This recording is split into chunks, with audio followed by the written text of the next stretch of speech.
Hello, I'm Damien and I'm inside my Traillight motorhome, and today we're going to be looking at the water system. So this one's got kind of a classic sort of problem that can happen in motorhomes or water systems where the pump pulsates quite a lot. We'll look at fitting a pressure tank if that's required, and also after a bit of discovery realizing that the water pump can be adjusted as well with its pressure settings for the type of pump I've got. So let's investigate what's going on and see what some fixes will be. In this installment, what we're going to do is install a Seaflo accumulator tank. This is the 1 litre size, which is 300 millimeters tall. There is a smaller size, which is 3/4 of that, and there's 200 millimeters tall if you've got a smaller bay. But because my bay will easily accommodate the size of this tank, I went for the slightly bigger one. If I'm going to bother doing the job, I might as well go for a bit bigger tank. So this tank will even out any pump pulsing, or when you're just drawing a smaller quantity of water out of the system, the pump won't keep running all the time. And if you are cutting down on the number of starts the pump has to do, then it will mean that it'll make the pressure switch last a lot longer and generally make the system more reliable. Well, after looking at the initial space of this is where I'm going to fit my pressure tank, I realised I've come across a problem. I was going to fix it to this wall over here, only to discover though that these end stops, and I thought, well, what are they for?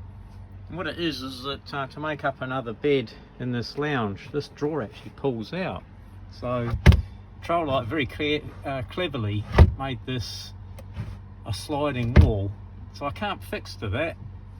There's not much room back here either, and it's going to restrict the ability to get to my pressure valve.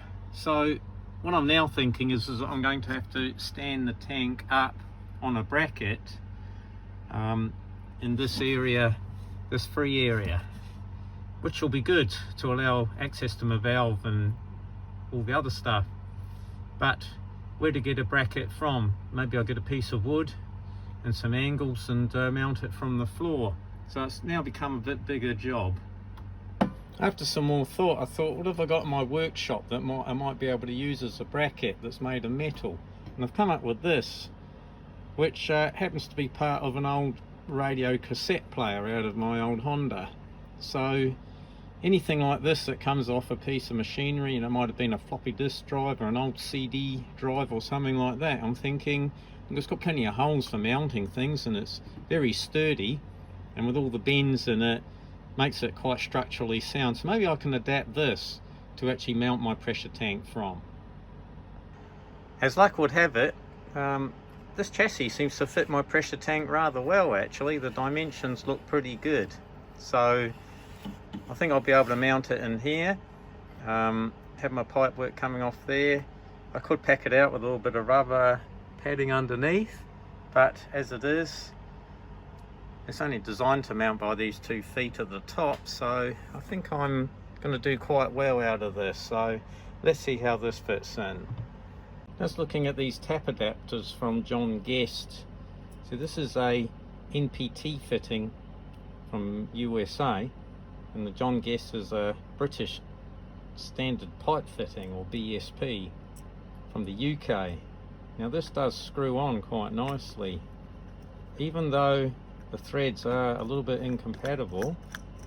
As long as it bottoms out to meet the O-ring, we should be alright. What I have noticed though, with the brass tap fitting, it's a different story however. This doesn't quite go all the way. Doesn't quite meet the O-ring, so this could be quite problematic.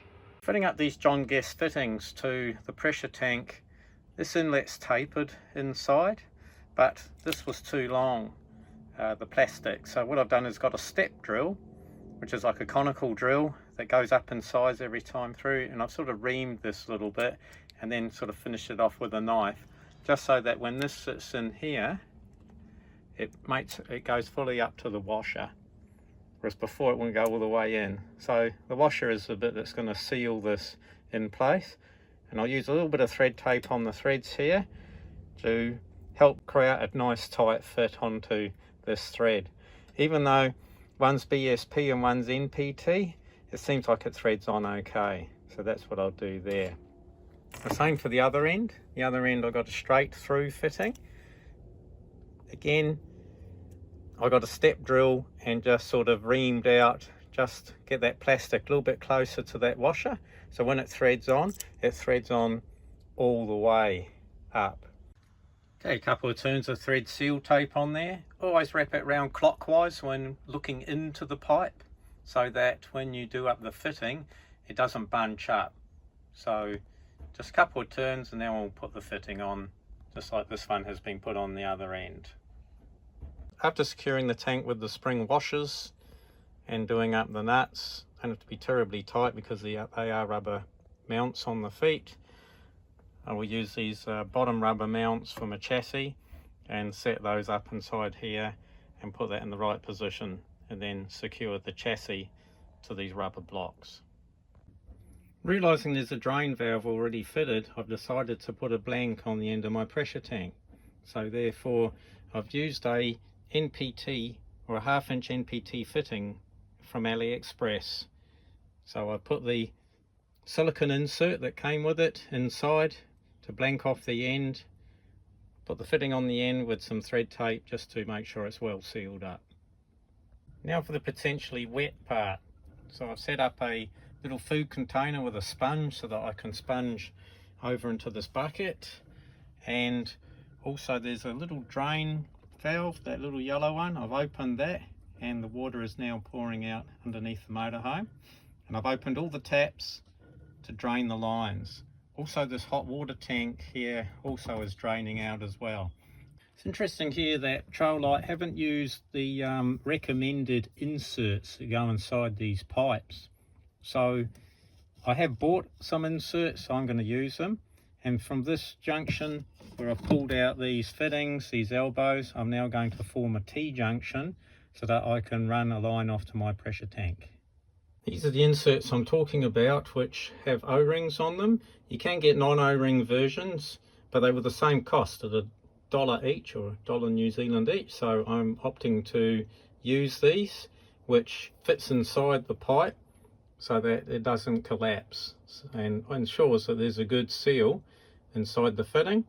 After all, who wants a water leak inside their motorhome? So for that I'm going to use these, and also on the areas that that haven't been fitted, I will put them in as well. But I'm not going to disturb all the plumbing. I know that all throughout there won't be these, but I'm not going to pull it all apart. For cutting the pipe, you can get a special tool to ensure it's square. Don't use a hacksaw to cut this pipe, otherwise you'll end up with all fragments and that throughout your plumbing system. However, I found that a sharp pair of garden secateurs seems to work just right. So just ensure you cut it straight, and I'd use the secateurs because otherwise I'm buying another tool that's only got a one-time use. I found when I cut the pipe with the secateurs, it does slightly deform the end, becomes a little bit more oval. So therefore that's where those pipe inserts are really good, because they will make that round again. So with the insert added, it's got that added O-ring in there to ensure a good seal. The pipe will be perfectly round and it's chamfered, so therefore it won't damage the O-ring going into the fitting. So therefore it's going to make a perfect seal. Now for the fun part, the commissioning. So this time I've hooked up my trusty AliExpress tyre pressure valve onto the pressure tank, and it's measuring 26 psi. Interestingly, they seem to say that their factory is set at 10, so it might have been slightly pressurized by the system, even though my valve that I've installed, a shut-off valve, is switched off at the moment, but maybe some pressure has bled through. And what we're going to look at is the switching on and the switching off of the pump without the pressure tank being in circuit. So we'll start with that and do some comparisons and see what the performance is like once we set the pressure in the pressure tank to the right level.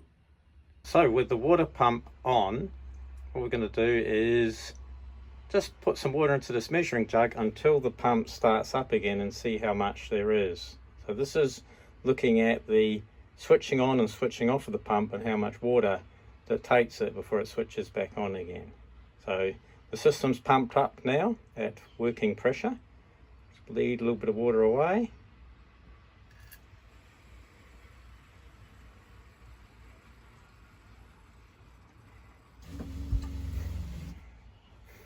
Okay, and from that we can see that we've barely got any water there. It's not even a third of a cup, quarter of a cup, not even that. So yes, it's definitely not a lot of water before your pump kicks in. So now what I'm going to do is now turn the valve on to the pressure tank. So we'll do that. You hear the pump pumping up.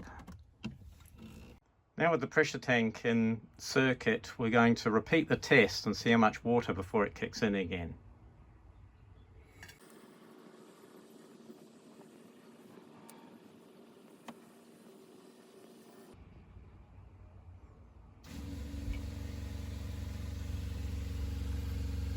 Oh, okay, that was about 1 cup, which is 250 ml or so.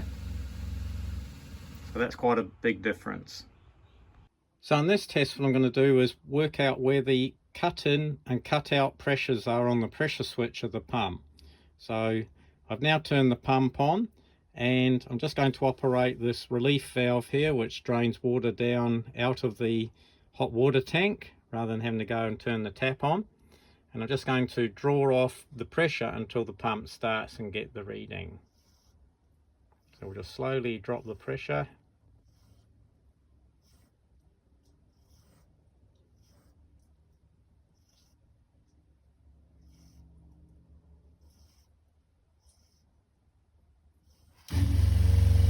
.5 there, and it pumps up to 31.5 when it's up to pressure.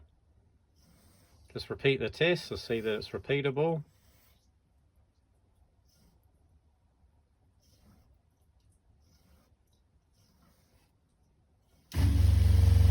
Yep, 25.5, and it pumps up to 31.5.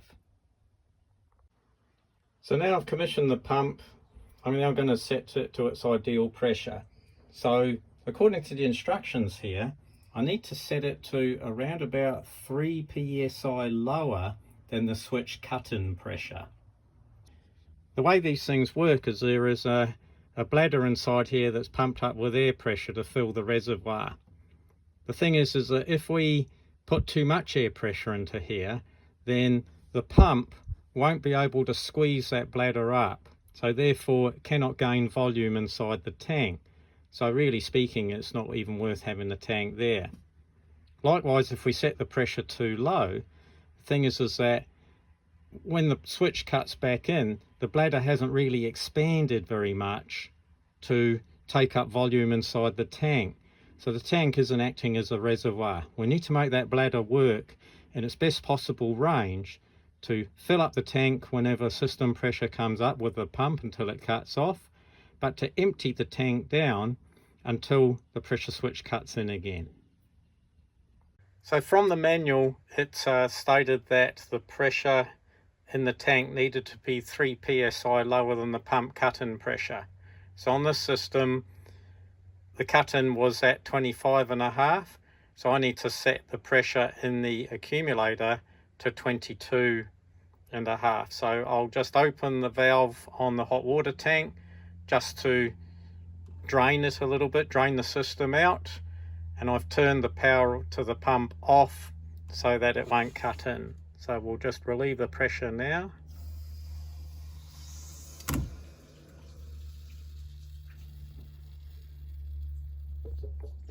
Just to open the system, and it's sitting around 23.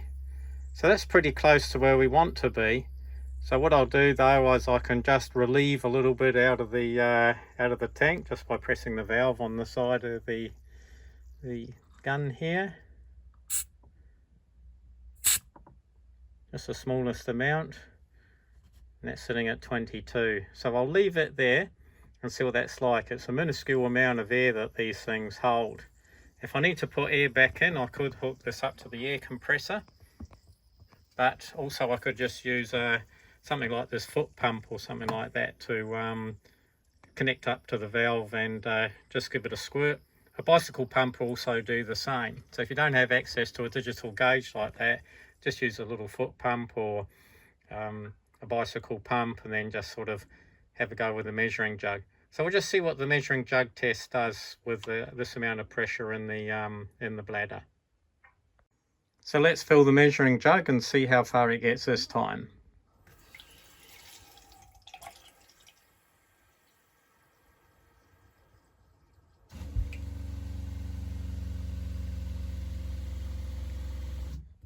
Pretty much exactly a cup, or if you prefer that in metric, 250 ml. So that looks pretty good, and I'll leave it at that.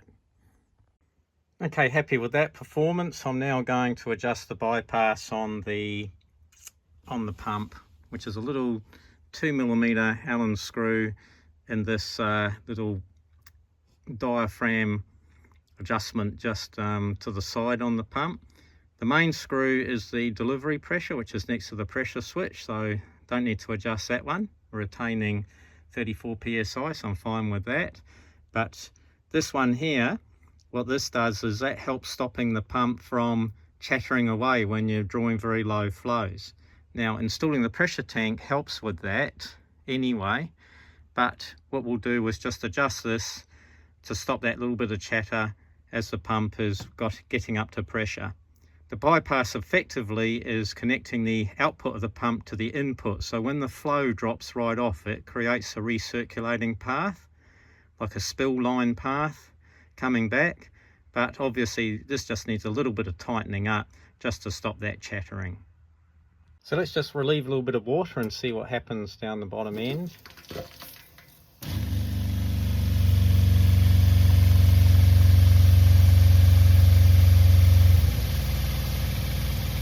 Yeah, she starts sort of juddering and then it turns off. So we'll give it a couple of turns in clockwise and see what that does.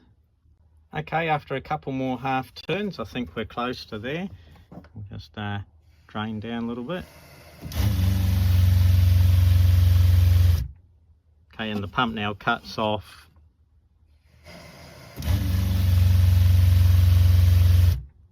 more regularly. Okay, and we'll now check at the faucet, tap our jug fill test. So I'm getting around about 200 ml, or for those who like to work with the imperial settings. It's over 3/4 of a cup, just shy of 1 cup. So I'm happy with that. At least I know that my pressure tank is working within a range. So now when I'm operating low flow on my taps, I'm not getting any pump chattering, which is great. And then after a little while, the pump will cut in. And when I shut the tap off, the pump will stop and there won't be that chattering on the switch. So the nice thing about the pressure tank is that it also acts like airbag suspension on your plumbing. So opening up the tap and then shutting it off quickly, you don't get any water hammering in the system because it acts as a bit of an air cushion. So the final part of the installation is I'll just put a little bit more bracing around this chassis just to stop it wobbling around.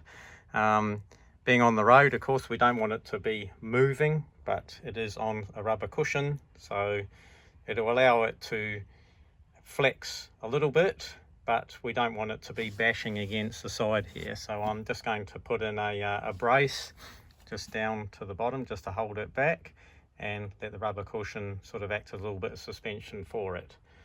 Okay, I've now braced the cylinder with a zip tie just to pull it back from the wall so that it can move around but it won't bounce against the wall over there when we're in motion. And it's just got that little bit of springiness just to you know, any shocks, and stops the pipes from getting stressed or anything like that. One last thing I'll do is another thing that Trololite hadn't done was fit these little locking clips onto the pipework. Now, as secure as these John Guest fittings are, especially ones with the locking rings, the idea is these clips fit in so that these collets can't be pushed in to release the pipe, and especially where the valve is. See, the valve doesn't have those locking rings, so I bought 10 of these. They're only a New Zealand dollar each, And so I'll fit these in and around my pipe work just to make sure that it can't accidentally get unlocked and we won't have a flood. Okay, locking bands fitted on a lot of the fittings that don't have the locking screw, so I've done it on those fittings and other selected ones just to make it more secure. Could probably buy another few, and I'll probably do that later to make it even more secure. So now the final installation is done, and it's to say I'm very happy with it. So as we can see, fitting the pressure tank had some really good benefits on the plumbing. It takes shocks out the system, but also means that the water pump doesn't cycle on and off as rapidly, especially in the low flow situations. And if you're just drawing a little bit of water, the pump doesn't run at all. So that's going to save wear and tear on the system. If you enjoyed this video or you got something useful out of it, please give it a thumbs up, and we'll catch you next time. So for now, thank you very much and goodbye.